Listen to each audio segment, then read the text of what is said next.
What's up, K-12 Nation? This is Joseph Williams with the My K-12 Career Show, and I'm super excited to share with you my interview with Dr. Diane Hatchett from the great state of Kentucky. Dr. Hatchett is a school superintendent in the state of Kentucky, and she shares a lot of great information about what it takes to get to that level, to become a school superintendent, particularly as it relates to minority women and men. So she has a lot of great information to share. She was very gracious in coming on the show for the second time, because when I was doing a podcast, she actually visited our show as well and was a featured guest as well when we had a podcast. So I'm happy to have her on our show, our TV show, and I'm super excited about what she's going to share with all of us during our interviews. So thank you for watching, and I hope you get some value out of it. All the best. Dr. Hatchett, thank you so much for coming on the show to share your story with our viewers and our listeners. Could you briefly tell us what's going on in your life and in your K-12 career right now? Well, let's see. Okay. I guess recently, as a matter of fact, yesterday I graduated from the AASA's National Superintendent Certification Program. Okay. And so that's something that recently happened just this past week. I'm also taking a class at Harvard, working on advanced certification. And so just wrapping up the first class, which is developing myself is what it's called. So I figure that's a good way to like get in tune with yourself and move forward, because I believe in lifelong learning. And I feel like you have to model what you expect from others. Sure. And so, yeah, I'm taking on that challenge. Okay. And so that's exciting. So now I have 4 more classes to take with that. And then I'll have my certification there. We're doing a partnership with NAACP, Harvard is. Okay. So I'm kind of like the test case and seeing how, getting a feel for this to see if this is something that maybe we might want to offer to others. But I took this first class and I like it. And so now I'm like, they sent a thing out and said, it's time for enrollment for the next class if you want to do it that way. But I don't know, you got to choose which classes you want to take. And so I'm like, do I want to take a class with equity, or do I want to take a class with like challenging yourself and developing the future? I don't know, but I just like to learn. I never feel like I can learn enough. And that's why I have 2 doctorates. You know, like I went to class, literally, I graduated 1 week from U of L and another week from Western. I mean, I just like to learn that. I feel like that's what it's all about. It's about continuous improvement. Sure. The better, you know, the more I know, the more I can help others to grow. Yeah. And so that's what it's all about for me. And then like I'm the National Alliance of Black School Educators Superintendent Chair, and I just became the chair this year. So that started in January.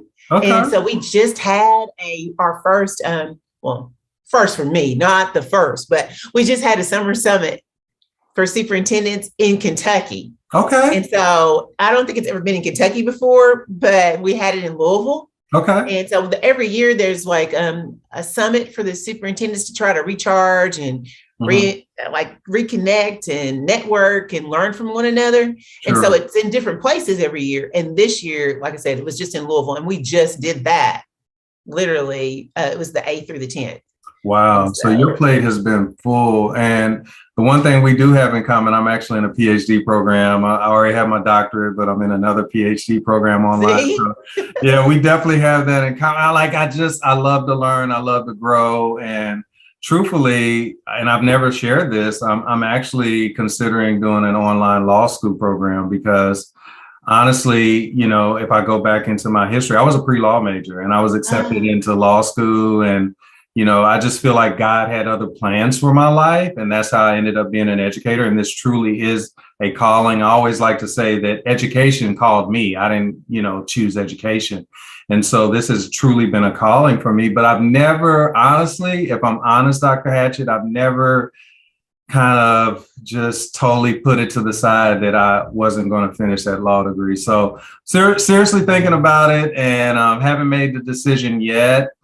But there is a program out of at Northwest California School of Law where you can do it totally online, part-time. It's very, affordable. It's not something that's going to break the bank. And I'm seriously thinking about doing it. So we definitely have that in common. I'm a lifelong learner, and truthfully, you're a good role model for me because, I do want to be a superintendent one day. I'm currently a high school principal.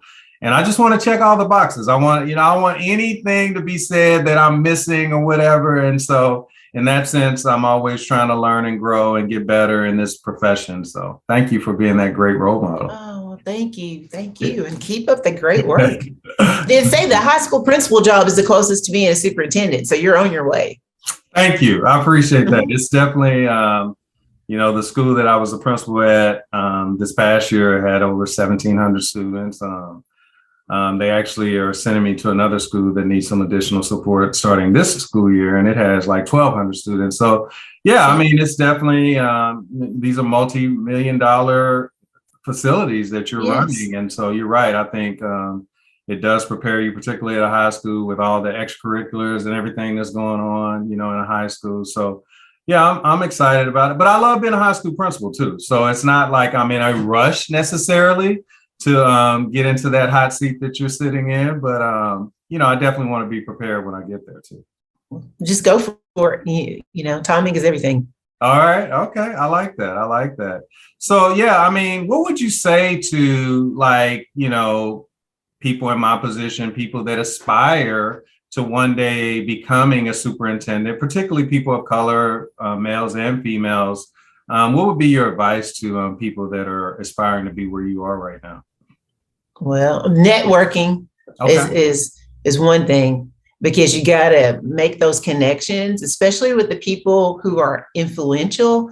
Like when you're going to conferences and things of that nature, talking to the different the sponsors, talking to people who are already superintendents, trying to find out about the different districts, trying to find when a district is going to be open, when somebody's getting ready to leave, kind of getting that inside track. Doing your homework is always important, and having the right fit.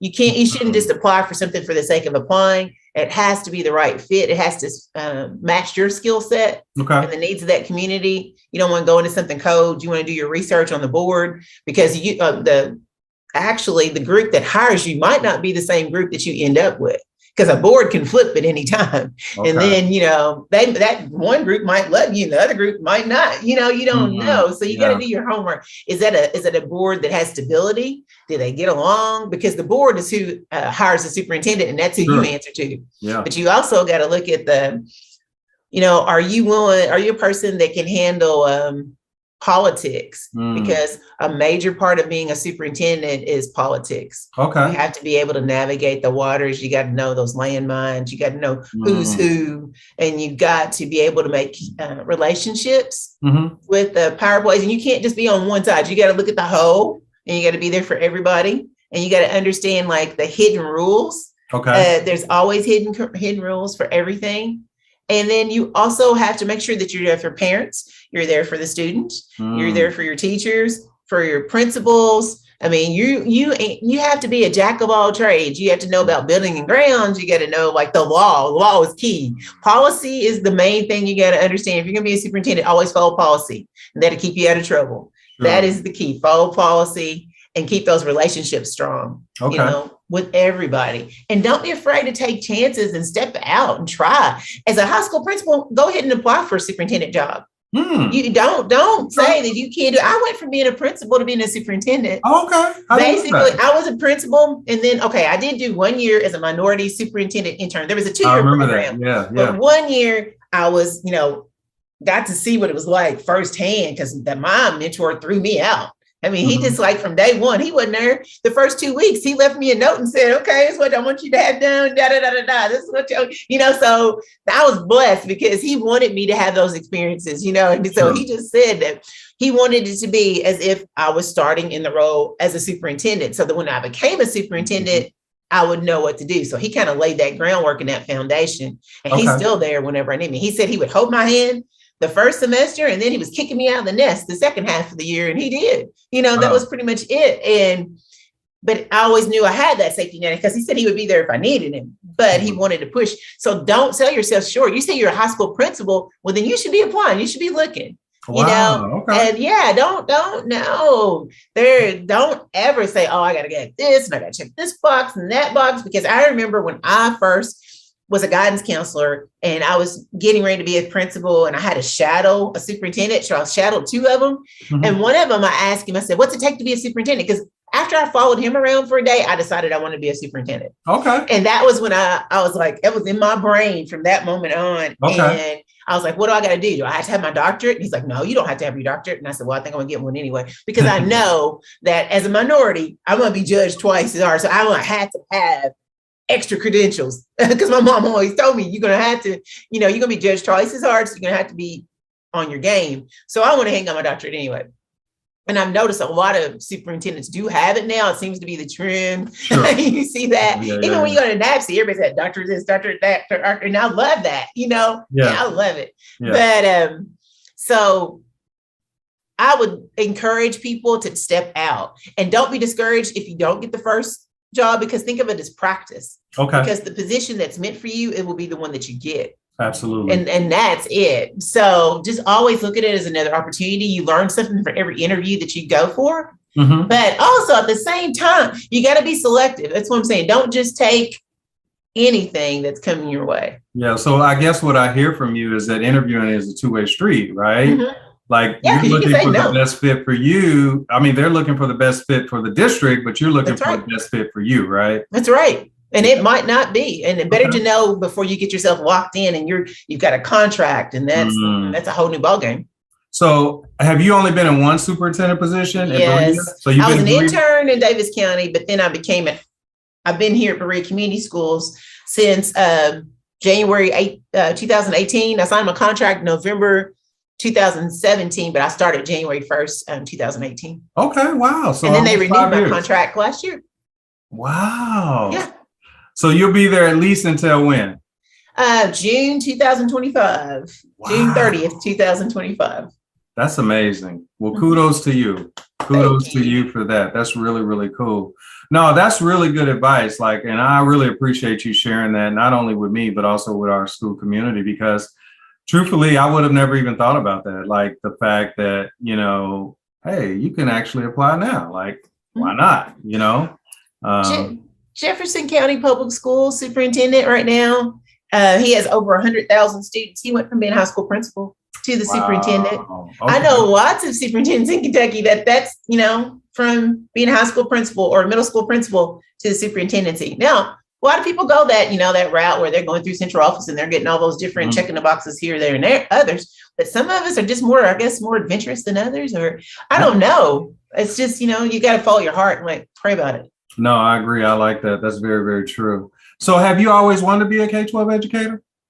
Okay. When I was little, I used to play school all the time. From the time I was maybe 5, I had the little stuffed animals lined up in the chairs. I had my sisters, my brothers, and all of them. They all had to sit in there too. And I had my little board, and my mom got me all this little stuff and school supplies, and I'd call on them. And I've been playing school since I was little. That's awesome. But then I went, when I was in the 8th grade, I wanted to be a doctor. Okay. That's all I thought about was wanting to be a doctor. Mm-hmm. And then when I read every book I could on medicine. Okay. And I wanted to be a mad scientist, which is kind of crazy. And I always wanted to experiment and stuff. I wanted to know what made things tick. And then when I got to high school, I decided I wanted to be a guidance counselor. Okay. So and I was just sitting in class one day, and I was looking at one of the guys beside me, and he was higher than a kite.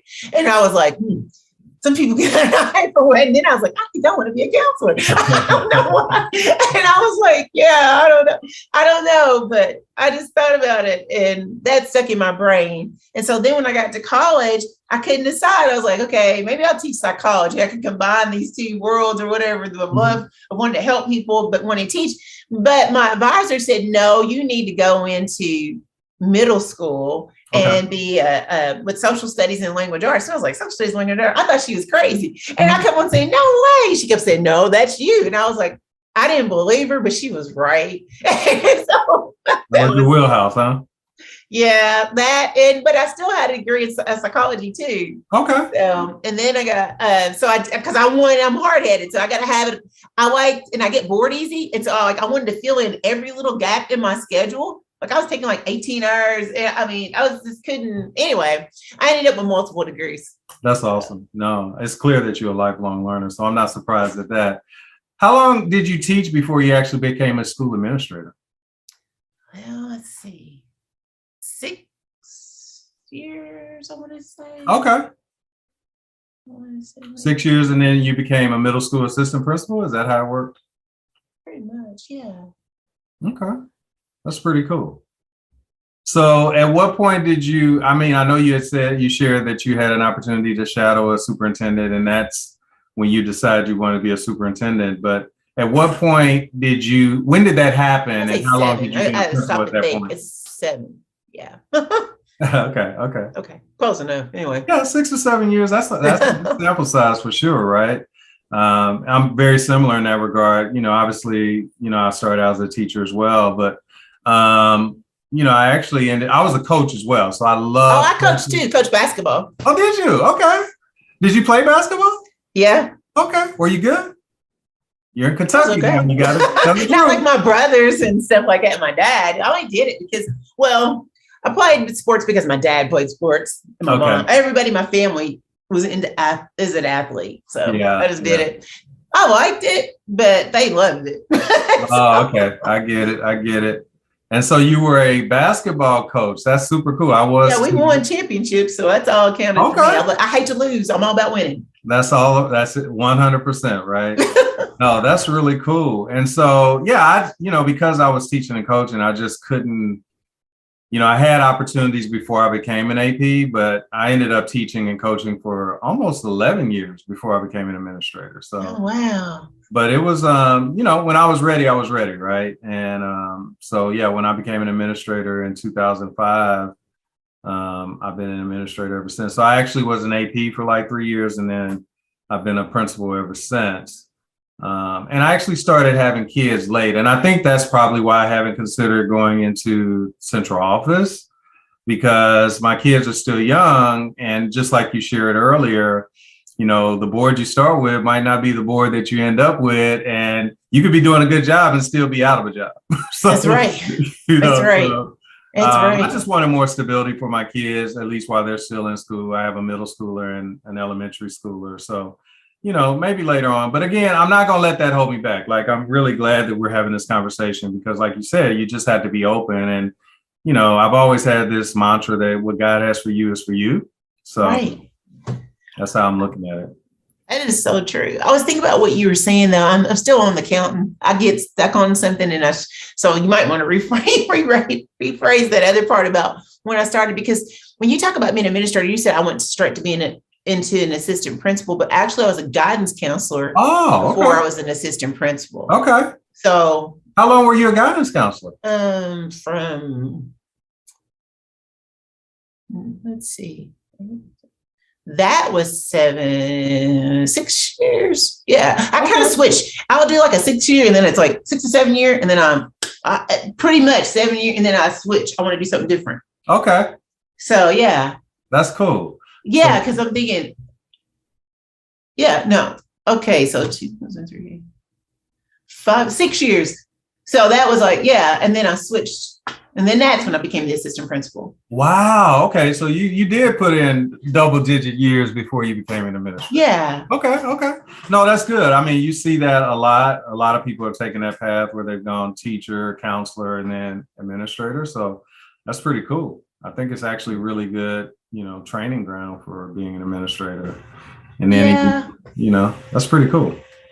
Because I like that. Because when I did elementary, when I was guidance counselor, I got to do a little bit of everything. I was wearing all kinds of hats. I was a guidance counselor during the day, but at night, I was a night school administrator and also taught classes. Oh, okay. At the same time, and coach basketball. Okay. So your plate was full. Yes.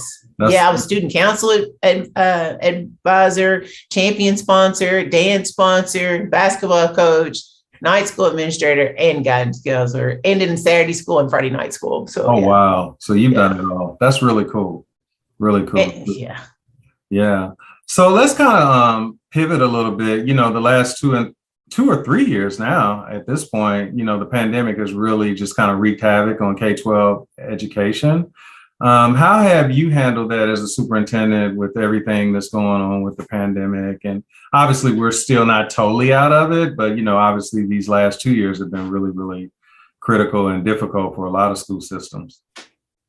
Do you mean like how did we do as a district? Or with a lot of, we were cautious. Y'all were cautious. Were y'all very, 100% very online, cautious. or? We did not take chances at all. We listened to feedback from our families, and it was pretty much consensus that we did not want to go in person. Okay. And our board also supported that as well. And so like March 2019, everything shut down. So we shut down. Okay. But then when you had the opportunity, when school started again, we stayed virtual that year. Oh, we didn't come back. Okay. And then the next year, we tried to do it was like they said you had to, we thought we were going to be able to do it, but you start, and we really didn't come back then until till April, last 6 weeks of school. Okay. And that was only because the state said that everybody that was virtual had to come back, right, or you lose funding. And so all the districts that were virtual then came back. And so we came back for 6 weeks. So really the kids spent that, they really weren't in school. And then this past year was the first year we were actually in school the whole year. Yeah. But, we had times where off and on, we had these NTI days that we could use, which are normal days that we can call off school for weather or school. But then we had these special days that you could use that the state gave us. Mm-hmm. So we had 10 or 20 days that we could actually be closed because of COVID. Sure. We offered a virtual academy. Oh, okay. So the kids who didn't want to come back to school and didn't feel safe could still be online. So all of our kids didn't come back this year. Some came back, mm-hmm, and some didn't. Okay. And we gave criteria, like if your grades weren't where they needed to be, or if you had attendance issues, then you had to come back in person. We would we'd give you a semester, see if you didn't get your act together, you had to come back, because we felt like maybe that's what you needed, to help you be successful. Absolutely. But we worked with everybody. Now, if there was, health reasons or whatever, and they needed to stay virtual, we kept them virtual.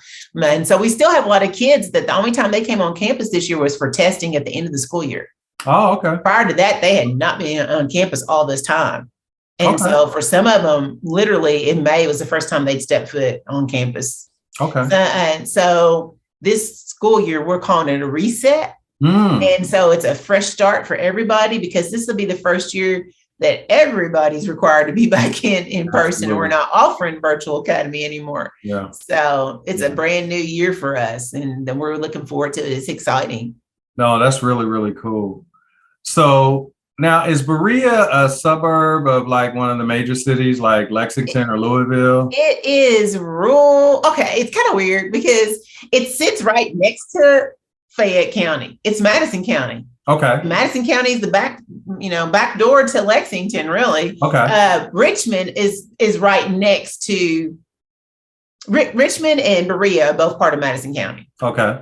We're the southern Madison County, and then the northern part of Madison County is Richmond, and Richmond is right next to Lexington. Okay. And so they're kind of like, you could call them the suburb, really, of Lexington, because a lot of people work in Lexington but live in Richmond and all that. But we're hop, skip, and a jump from Lexington, but we're considered like a totally different baby, though. Really, we're 9 miles down the road from Richmond, but it's two totally different worlds. And we're considered rural, Appalachia country. How many students?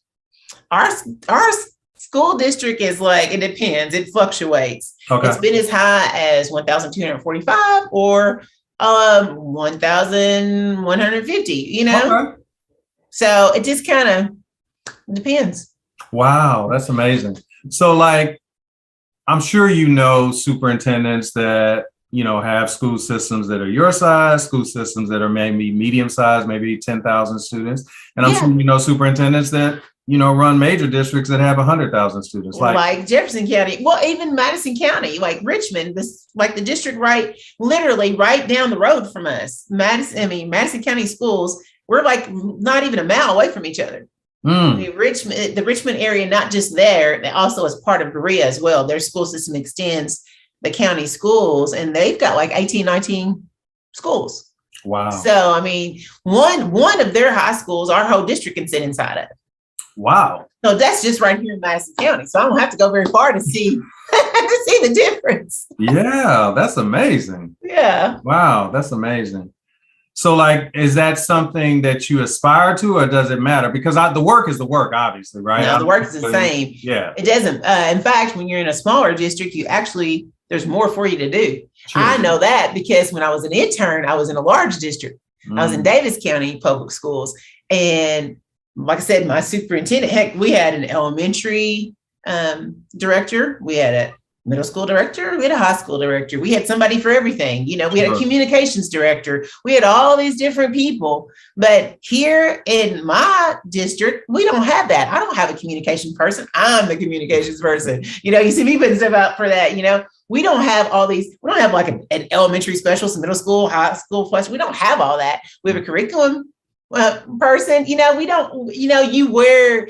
Like in a small district, you wear the multiple hats. And so you learn how to do all the different things. So there's a greater appreciation if you are in a larger district because, you've got one person for this, or maybe 5 people for what one district has one person for, in a small district, everybody wears multiple hats. We have to cross-train. Well, that's good. I think that actually, it probably develops even more skills, in that kind of environment than, like you said, if you're just siloed in a district where everybody is doing all these different, jobs. So yeah, that's pretty amazing. Sometimes, Dr. Hatchett, our K-12 profession gets a bad rap. Why do you believe that K-12 education is such a noble profession? Well, the K-12 educators are the ones who prepare the doctors and the lawyers and, the engineers. Without educators, the societies we know it wouldn't exist. Sure. We set the foundation. We're the one, we have to, not only these days are we teaching kids their ABCs and their multiplication tables and everything else, we're providing food and shelter and clothing, teaching them social skills and getting kids ready for applications and scholarships, being mentors. Mm-hmm. You're doing everything for kids. You're teaching them, you're filling in the gaps. A lot of parents, through no fault of their own, they might have to work crazy hours or whatever. Sometimes you have to be that person that's there for that child to sign off and help them on their homework, or provide the transportation and make sure that they get meals during the day or things on the weekend. People will have struggles in life, especially with the pandemic. Sure. And it showed all the gaps in society. We're providing kids with Wi-Fi access and things of that nature, and families too. So helping people learn how to with their bills. I mean, really, the school is becoming an extended arm of the family. For sure. And so to me, you can't, like John F. Kennedy said, ask not what your country can do for you, but what you can do for your country. And that's what educators do every day. Right. We're constantly doing things for the country, constantly preparing the future. Without educators there, the place would be crazy. 100%. Very, very well said, Dr. Hatchett. How long have you been a K-12 educator? Too long. 20 plus years? Yeah. Okay. That's cool. Well, we really appreciate your service to all the communities that you served in. How do you maintain work-life balance as a superintendent? I don't. I'm going to be honest. I stink at that. Okay.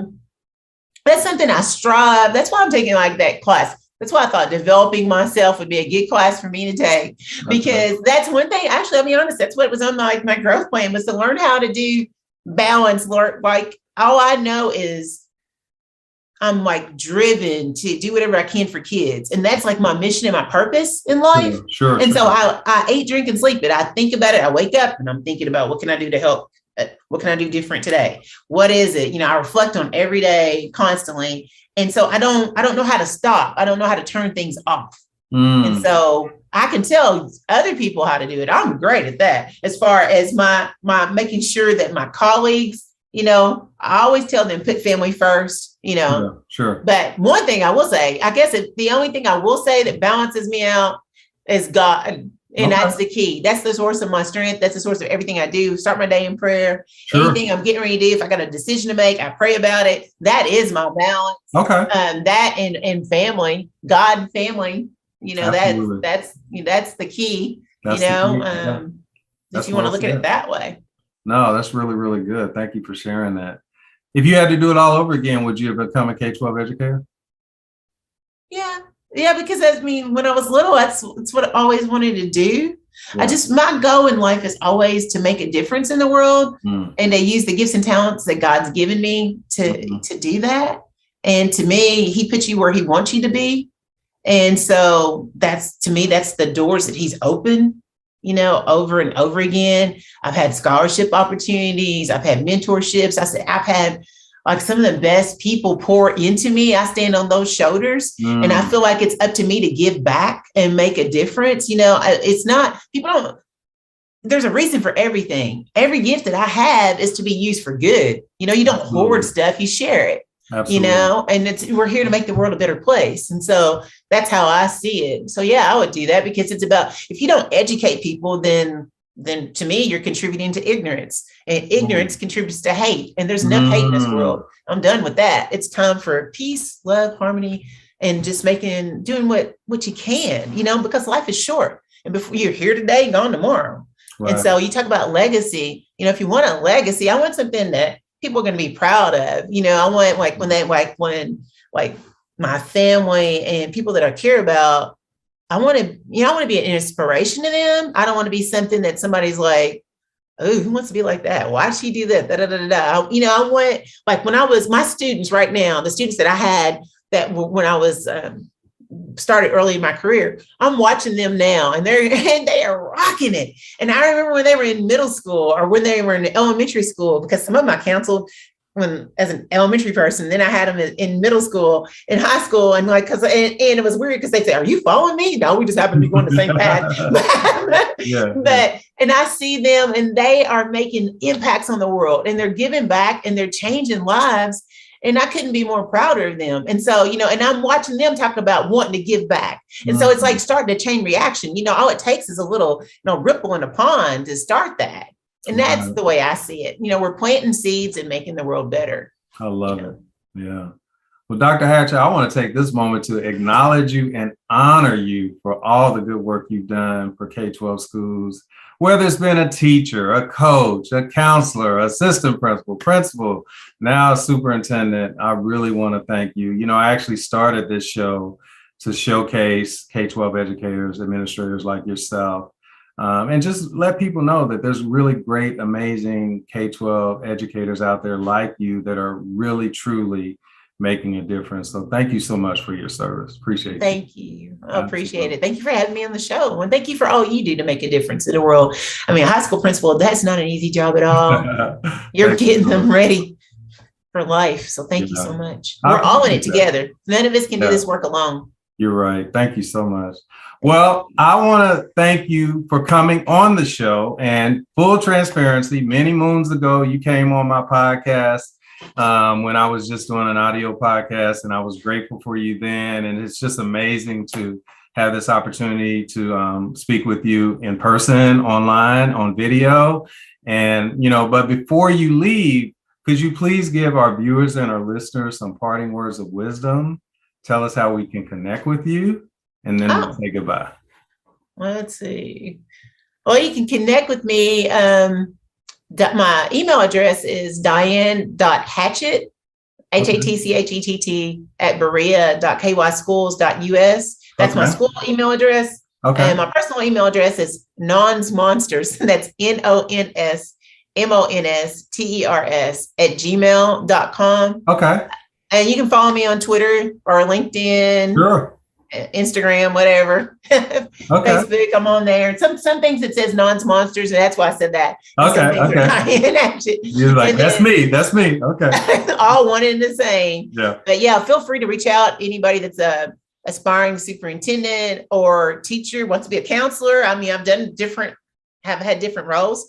Or somebody just, if you just want somebody to talk to you about, to be a mentor, whatever, I just feel like we are all here to do good, and we are each other's I have a fundamental belief that I am my brother's keeper. Love it. And that I have an ethical and a moral obligation to use the gifts and talents that I've been given to make the world a better place. So to me, we're all responsible for each other. I love it. There is no bystander standing on the side watching. If you can make a difference, then you need to get involved. Don't just stand on the sidelines and judge people or say, I wish I could have, should have. Why is he doing that? Why is she doing that? Be the change you want to be, that you want to see. That's good advice. I really, really appreciate you for coming on, and definitely wish you all the best. And we're going to have to catch up with you maybe in a year or so, just see how things are going now that you're fully going back to in-person learning. There's no contingencies. Everybody has to show up. So once again, thank you so much for coming on the show, and we wish you all the best, and we appreciate you. Thank you.